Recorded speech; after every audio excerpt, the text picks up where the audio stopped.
Welcome to Southpod, the first and foremost podcast created to tell the true story of tech innovation in the American South.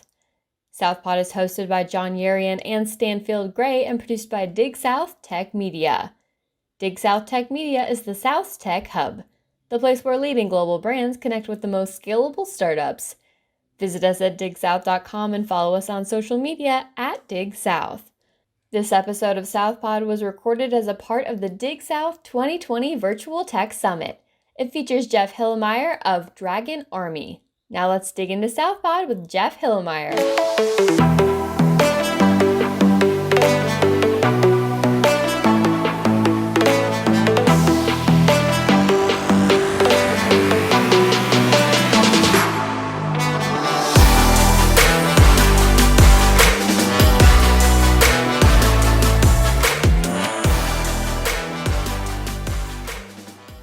I think we're all forced during these times to change the way that we normally operated and think of new solutions. And so pulling on an event like this with all these tracks and speakers, I think it's pretty exciting. As I go through this, since I can't see you and we can't raise hands, if you have questions, please put them in the Q&A and I will try to get to them. And, I think there's two things that I want to make sure we take out of this session. The first is certainly leading like an entrepreneur. And I'll talk about what that means and the ways to do that. But I think almost more importantly, we're going to talk about finding your personal purpose, which I think helps you be more entrepreneurial. But we'll work on that as we go through. So a little bit about me. I am a father of 5. I have children 8 years old through 15. Which has made this quarantine very exciting. I have built and sold 2 digital agencies, SpunLogic and Engage. So I'll talk about that throughout this session to bring to life some of those entrepreneurial mindsets that I think anyone can embrace. And currently, I am the CEO of Dragon Army, a company I founded in 2013. And Dragon Army is a purpose-driven digital experience agency. And we'll talk about what purpose-driven really means to us and how maybe you can bring that to life in your team, your company, your department, whatever it is. I've also founded a couple of nonprofits, which I chair the board of, 48 and 48 and Ripples of Hope. I'll talk about those throughout this as well. And then the real reason I'm here is because I've written 2 books on leadership. And, those are called The 5-Day Turnaround and The Crisis Turnaround. So I've been an entrepreneur for over 20 years since college. And as I've learned how to build businesses and move through sort of startup world, I was working with, friends, colleagues, peers that were not running startups, chief marketing officers, heads of digital at large corporations. And the thing that I kept hearing from them was, we just can't move as fast as you. You're running your own company. You can be more agile. You can move more quickly. We just can't do that in corporate America. And for a while, I believed that because it felt like, I'll show you this video that I think encapsulates what it must feel like. Like this banana represents the idea that you have, and you just can't get it through because there's too many meetings. There's too many sign-offs. There's too many roadblocks, and you keep trying, as this baby keeps trying, to get something pushed through. This doesn't happen at a startup, for sure. You decide you want to do something and you go for it. But I felt like this level of frustration this kid has is probably the same that you might have in corporate, and there they go. So he got the banana. So anyways, this led me to write my first book, The 5-Day Turnaround, which is really how to lead like an entrepreneur. I spent time thinking about what had allowed me to have success and talking to other entrepreneurs. And so I boiled it down to 5 core elements that if you can embrace, you can lead your team or your department like an entrepreneur. And then earlier this year, when this crisis happened, I wrote my second book, which is The Crisis Turnaround. And it's really how to lead during a crisis. But as you might expect, the number one way to do that is to embrace the mindset of an entrepreneur. So let's jump into it. I started off my entrepreneurial journey in college, my roommate, you see Raj there on the right, he and I started our business called SpunLogic in the dorm room. We were building websites, and that's really all we wanted to do with our time. So we said, why don't we start a business? Our second office, I'll put that in quotes, was in my mom's basement, which you can see that's Raj and I there. That that was our office. I was coaching tennis during the days and building websites at night and running the company and weekends for sure. Raj actually was traveling the world. His parents had given him a round the world trip ticket for graduation. So you can see his snowboard there in the back. This was one of the times he came and spent some time in the basement with me. The reason this is important is because June of 99, this was almost a year into our business. We started in 98. Raj was in New Zealand, and he had been talking to somebody in Queenstown about building a website for them. And he sends me an email and he says, hey, Jeff, get ready to pick up the phone. Someone's going to call our office and talk to us about a project. Now, I don't know if you can see the phone in this picture, but I remember clearly having to look for a phone because I had no idea where the phone was because nobody had ever called us before. So I pick up the phone, I had to practice. This is Jeff at SpunLogic. No, that's not good. So I practice, I answer the phone, and the guy, the first thing he says is, is this, I want to make sure this is SpunLogic's, US corporate headquarters. So Raj had been spinning some tales in Queenstown. So I talked to the guy. After an hour, he says to me, here's what I want to do. I want to fly you to New Zealand if you can clear your schedule, and you spend a week consulting, and the three of us will come up with what this project can be. So I cleared my schedule, as you might imagine, as a 22-year-old, and I flew to New Zealand. And we spent a week planning with this guy about what Queenstown.com could be. Now, to date, up to that point, the largest website we had built, we got paid $250 for from my aunt in Chicago. I left New Zealand with a signed contract for a $65,000 website to build Queenstown.com. And Raj and I, and we had a third partner who actually lived in that basement on that bed in the picture. We thought we were rich. We thought this was we have made it. So I quit my job at the tennis center. Raj canceled the rest of his trip, moved to Atlanta. We got actual office space. It was in the back of a fitness center, but it was actual office space. And we were off to the races. This was the most exciting thing. We were so in. And after a few months of building this Queenstown.com site and going back and forth with the guy, eventually he stopped replying to some messages, and I thought that was weird. And then in late January of 2000, he sends me a note and says, hey, I'm really sorry to say this, but my business has gone bankrupt, and we're going to have to cancel this project. Now, I've learned so many lessons along the way. One of the lessons I learned that day was to get some sort of payment up front, because I had not gotten anything. So this $65,000 New Zealand website, we never got a dime for, and we had built a decent amount of it. So at the time, as you can imagine, as I'm telling this, it probably sounds like the end of the world. We had quit our jobs. We had put everything into this. We got office space with a lease, and that's what it felt like. Looking back, however, I will tell you, I don't think I would be here today. I don't think I would be an entrepreneur. I wouldn't be talking to you about this if that hadn't happened, because what it did was it forced us to be all in on our business. So that's the first mindset of an entrepreneur is, to me, you have to have a do or die mindset. You cannot have a plan B. So imagine that you're running a team, a marketing team, a digital team, whatever team you're running. If you're able to say to yourself, well, I know we need to go after this initiative, but if it doesn't work, we'll just do the next thing. Or actually, I can actually get another job if this doesn't work out.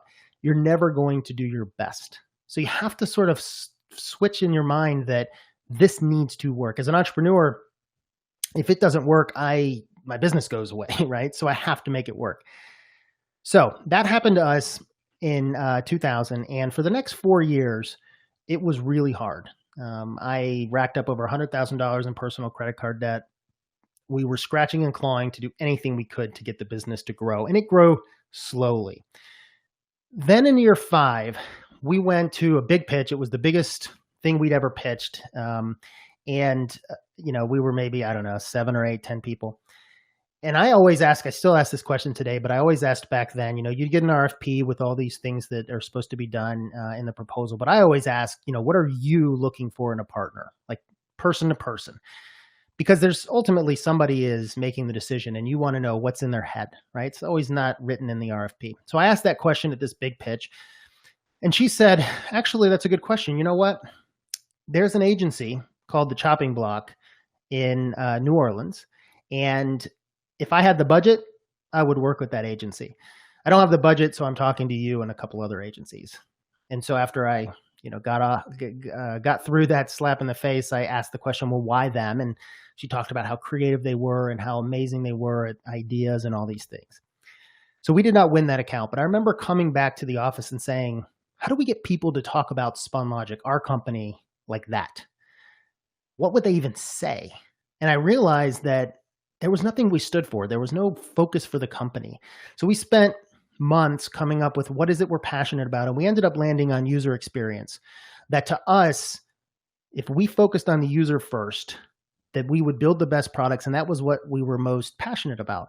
Now, today there's entire divisions at companies for user experience, but in 2003, 2004, this was relatively new. So this became our focus. I dare to say it was our purpose.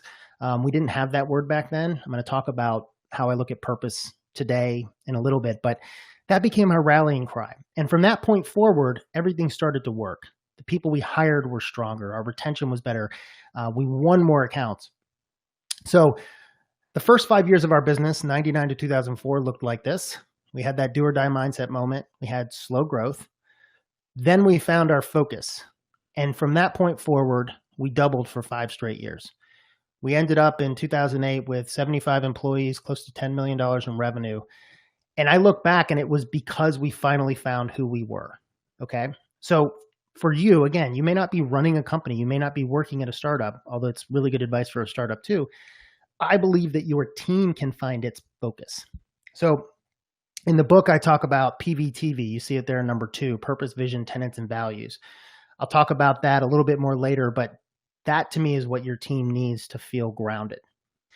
So I go back, when we got to this point in 2008, we sold the business to a private equity group that was starting a new agency called Engage. I took my 75 employees. We joined with, another 150 or so employees from 2 different agencies. So there were 3 that came together and we formed Engage. For the first couple of years, something just felt wrong. We were trying our best. Everybody in the company was trying our best. It wasn't until halfway through that I realized that there was a toxic culture that was allowed to spread throughout the organization. While I was high up and I was on the board, I wasn't, CEO, and I shouldn't have been. I was too young. But we had divisiveness. We had people trying to get up on each other. We had the wrong people in the right and in the wrong positions. And it made me realize that, for a company, for a startup, for a team, for a division to work, you have to have the right people in the right position at the right time. And you all have to be rowing in the same direction. So if you look at these first 3, entrepreneurial mindsets, it's really about taking your team that you're working in, whether you're leading it or just a part of it, and making it feel like a startup, which I would argue in marketing, especially in digital, is required today. You have to be able to move fast. You have to be agile. So what we did halfway through Engage was completely pivot the company to, we got rid of some of the poisonous people, we moved people around, and we got everything situated. And from that point forward, we had that same type of growth. First couple of years of Engage, not good. Last 3 years, really good. And we ended up selling to Publicis, which merged the team with Moxie. So I think that the number one thing on this is coming up with a team mentality. And again, everybody rowing in the same direction. And if you don't have, number 2, if you don't have a purpose or a focus, nobody knows where you're rowing. After we sold, I had this vision to, or this feeling inside that I had to do more good, that I had to find a way to make a positive impact on the world. And I'll talk about where that came from. But that led me to this idea. I thought to myself, all right, well, I'm in the digital marketing world. I've now sold 2 businesses in that space. Maybe I can bring together volunteers and maybe we can make a big impact to a nonprofit. And so I had this concept of, well, could I could I build a nonprofit website for free with some volunteers? And then I got my head around the best way to do that would be a hackathon. So I said, all right, could I get a couple of teams together of 5 to 10 people, and could we build a couple websites?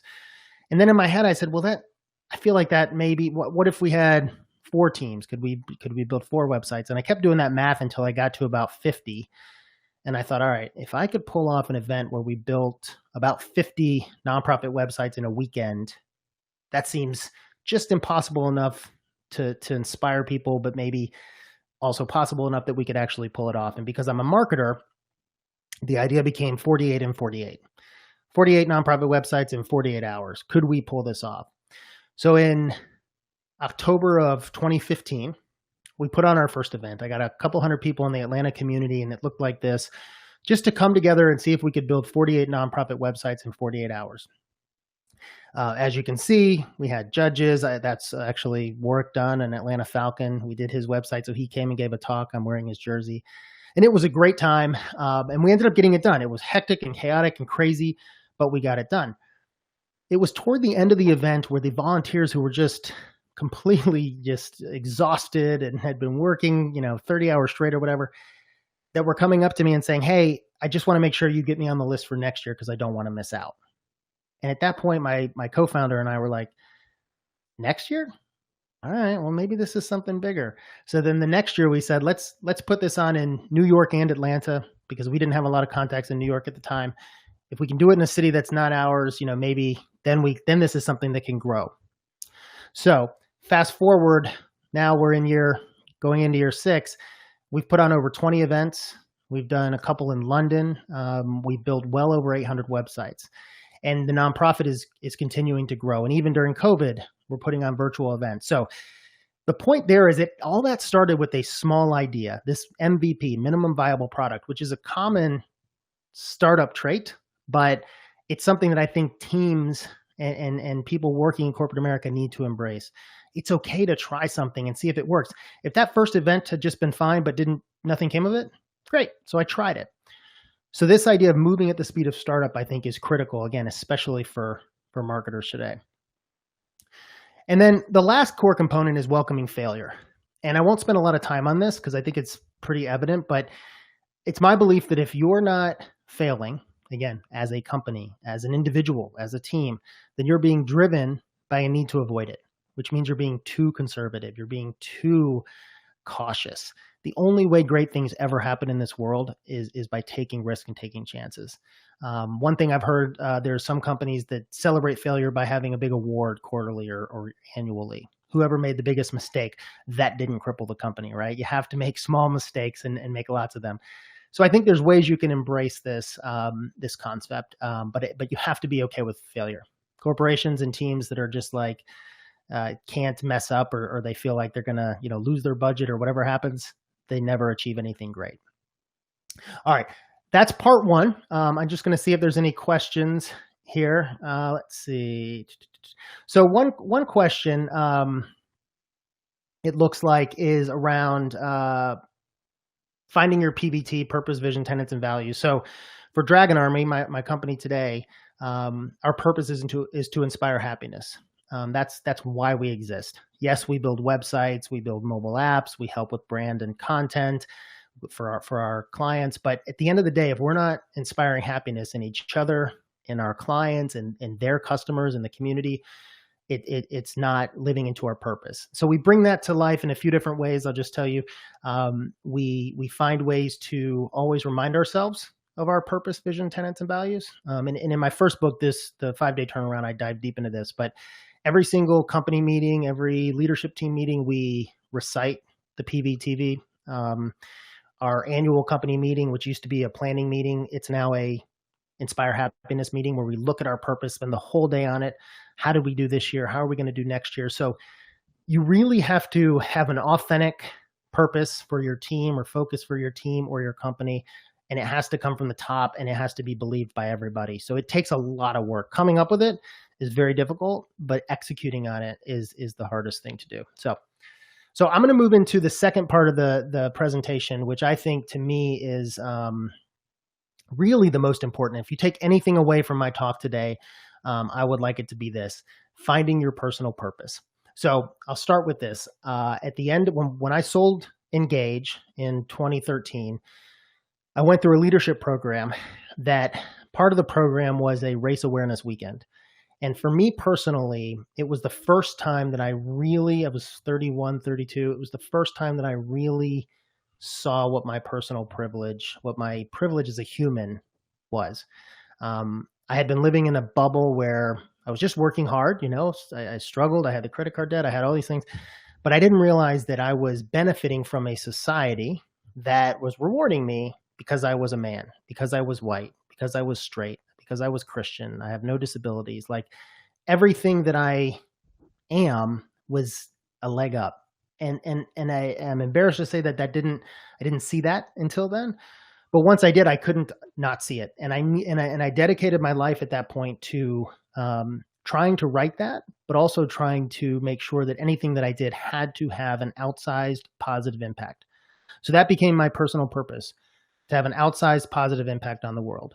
Outsized because what I had learned how to do, what my skill or my superpower is to grow stuff, to build a movement, to build a company and have that thing thrive. And it also has to be outsized because I'm getting so much for nothing that I needed to give back more than a single individual. And then it has to have a positive impact because I want to make positive change in the world. So I will tell you, I had a lot of success those first 15 years of building companies. It wasn't until the last, call it 6 or 7 years that I've had a personal purpose that I've had far more success. And I also redefine what success is. So what I would say for you is the first thing you need to do is figure out what is your superpower? What are you amazing at? What is it that you do that gets you fired up? Everybody has this, whether you're 22 or 52 or 62, you have that. You know what it is, or you need to take some time to figure it out. There's something about you that's special, that you do better than anyone that you get, so passionate about. Figure out what that is. Once you do that, think about the change that you want to see in the world. We all want change. We all want things that can make the world better. So you put those two things together, and that's where I think you'll find your purpose statement. There's lots of tools. You can watch Simon Sinek videos and read his books. Amazing. Will help you find this. What's not talked about as much to me is potentially the most important, which is finding your focus areas. All right. So I'm going to talk about what mine are to give you an example. So my personal purpose is to have an outsized positive impact on the world. Everything that I do, I try to put through that lens. If I'm reading a book, I'm thinking to myself, is this going to help me do that more? And yes, I watch movies and read books for fun, but also I do try to say, what am I going to learn from this? I've boiled the most important things in my life down to 3 categories: my family, the 5 kids, Dragon Army, my for-profit business, and then doing good. My family. So if I think about having an outsized positive impact, potentially the best thing I could ever do is to launch 5 children into this world as adults that are empathetic, that have heart, that care, that are really trying to make the world a better place. It is potentially my number one goal that I do that above everything else. Dragon Army. I'm a big believer in business as a force for good. I think it may be the last piece that needs to happen before we actually start making positive change in this world. Businesses that have heart, that really try to make a difference. So I work really hard on Dragon Army having that kind of impact. And then certainly doing good. I look at all these ways that I can either start things or join things or support things. They're going to make the world a better place. The nirvana is when it hits right in the middle of those things. I'll give you an example, 48 and 48. So when we have our big events, it certainly is a do good check mark, right? We're building 48 nonprofit websites in 48 hours. Dragon Army is a sponsor. My team participates. So there's it fills both of those buckets. But then my family. So I always bring my children to the events. We spend the day there. They see people. Now that some of them are getting older, they can participate. But we walk around and they're like, what are all these people doing here? And I explain to them, they've chosen, instead of doing all the fun things they could this weekend, they're helping others. And so that to me can hit in the middle of all those areas. And I know I'm spending my time as effective as possible. So find your personal purpose and then figure out what your focus areas are. And to me, you'll be living a different life than you're living today. It has changed everything about how I look at success and how I how I decide what I'm going to do, and the satisfaction I get from those things. By the way, that will also help you act more entrepreneurial. So it all ties together. Okay, so here's some ways to reach me. I'm going to look and see if there's any questions here. Okay, so a question about how we are leading Dragon Army through COVID-19. That's a good question. Again, we always go back to our purpose. Anytime we have a big decision to make, we go back to our purpose of inspiring happiness. So one of the things we've really spent time on is looking at our dragons, as we call them, and how are they feeling? What can we do to help them, whether it's because they now are having to watch children while they're doing their job, maybe they have anxiety because of all the health concerns out there. So we start first with what can we do? And so we're looking at ways to do that. We're certainly not rushing anyone back. We're being sensitive to our clients and being very forgiving. Like, yes, we can delay this if you're not able to get it done. We want to be your long-term partner. And ultimately, we want to be there for them and be a good partner. So I think the lesson that I learned pretty quickly into COVID was that everybody deals with this differently. And if you're thinking about your team and their feelings and how they're doing, you really need to have more check-ins and just get people to open up. We also spend a lot of time on building trust, and that helps a lot when you're trying to help people, because if they don't trust you, then they can't really share. Okay, let me see if there's any other. Okay, so last thing, because I know we got to cut off at 10:30, is what are your favorite business hacks to be more productive? Yeah, so one of the things I do that I love sharing is I look at my calendar, and I actually color code my calendar according to those 3 buckets that I talked about. And so I have, a different color for family events, for Dragon Army, and for doing good. And what that allows me to do is look at my calendar and see, am I spending too much time in one place or another? It helps me really organize my day. I also like to start the morning off by drilling down into, what am I trying to accomplish today? What are the 1, 2, or 3 things that at the end of the day I need to get done in order to feel like I was successful today? I do that on a monthly basis, as well as I look at the sort of bigger picture items of, what am I trying to accomplish? Again, these are things that a startup really has to do. And so as an entrepreneur, I've had to remind myself to do these things. And it really provides clarity. So, time is the thing we all have the same amount of. And as you're a leader and as you grow in leadership, your time is more, up to you how you want to use it. And that puts a lot of burden on making sure that you're spending your time in the right places. So I think a lot about how I'm spending my time. I write it down. I try to look at, analyze it a week, at the end of a week, how did I spend my time this week? And really look at focusing that on, your personal purpose, what you're trying to accomplish. So I think we're just about out of time. I would love for you to check out the books, The 5-Day Turnaround, Crisis Turnaround. One thing I did not mention about them is that they're written as a story. So if you've read Patrick Lencioni books, you know that it's a business book sort of told as a story. I found that was a better way to bring those to life. Those 2 books are in the same universe, so same cast of characters. So those are fun. I write and blog a bunch, so you can go to jeffhillemeyer.com. I also do a bunch of podcasting, so you can check that out. Certainly Dragon Army, if you need any help on digital marketing, we're there for you. And please follow on Instagram and Twitter. And thank you guys for my time. Appreciate it.